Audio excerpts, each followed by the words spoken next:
அனைவருக்கும் வணக்கம். இன்றைக்கி லால்குடி பஸ் ஸ்டாண்டு வந்து ஓப்பன் பண்ணுறாங்கன்னு ஒரு 2 நாளைக்கு முன்னாடி ஒரு வாரம் ஆயிடுச்சு ஓப்பன் பண்ணி. சரி போய் கடை வைக்கிறதுக்கு போய் கேட்கலான்னு சொல்லிட்டு போயிருந்தோம்.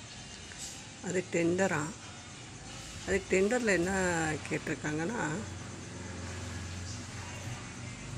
அட்வான்ஸ் வந்து 5 லட்சம் பேசியிருப்பாங்க போல இருக்குது. அப்புறம் அந்த ஊர்வாசிங்களாம் வந்து நீங்கள் என்ன ஓடப்போகுது, இதுக்கு 5 லட்சம் கேட்குறீங்க, 4 லட்சம் சொல்லியிருப்பாங்க போல இருக்குது. ப்ராப்பர்ட்டி வந்து இப்போ நான் வாங்க போகிறேன்னா எனக்கு ஜாமீன் போட போகிறாங்க பார்த்தீங்களா, அவங்களும் அதாவது அவங்களுக்கு 25 லட்சம் ப்ராப்பர்ட்டி இருக்கணுமா, அவங்க வந்து ஜாமீன் கையெழுத்து போடணுமா, அவங்களுடைய எல்லா டாக்குமெண்ட்டையும் ஜெராக்ஸ் எடுத்து கொடுக்கணும் போல இருக்குது.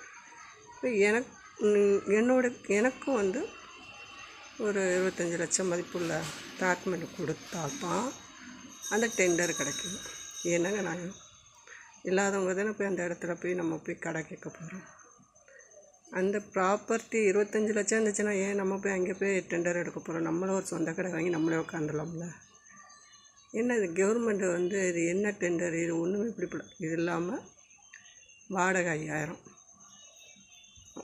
இப்படி இருந்தால் இது வந்து எப்படி அரசியல்வாதியோடைய இது. இப்போ லால்குடி பஸ் ஸ்டாண்டில் வந்து பழைய பஸ் ஸ்டாண்டில் இருக்கிறவங்க வந்து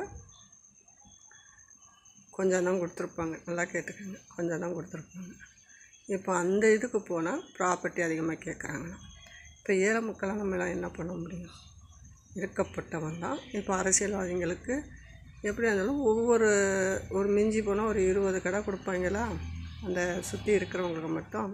அதிலே அவங்களுக்கு வந்து இங்கே வந்து வாடகை கம்மி, அங்கே போனால் அதிகமாக. அப்போ 2 கடை பிடிச்சாதான் ஒரு மாதம் அந்த இப்போ வச்சுருக்கவங்களுக்கு 2 கடை பிடிக்கிற மாதிரி இருக்குது. இங்கே 5000, அங்கே 10,000 வரும். இப்படி இருந்தால் நம்ம எப்படி காலத்தை ஓட்டுறது? ஒன்றுமே பிடிப்படலை. இது என்ன சொல்கிறதுன்னு எனக்கும் ஒன்றும் பிடிப்படலை. காலையில் போனவங்க நாங்களும் விசாரிச்சுட்டேன். இப்போ இது என்னென்னா அரசியல் கையில் தான் இருக்குது. இப்போ மாவட்டம், ஒன்றியம், செயலாளர், பொருளாளர் அவங்கவுங்களுக்குன்னு ஒவ்வொரு 10 கடையை ஒதுக்கி கொடுத்துருவாங்க. இப்போ என்ன பண்ணிடுவாங்க, மாதம் அவங்களுக்கு ஒரு அமௌண்ட்டு தேவைப்படும்.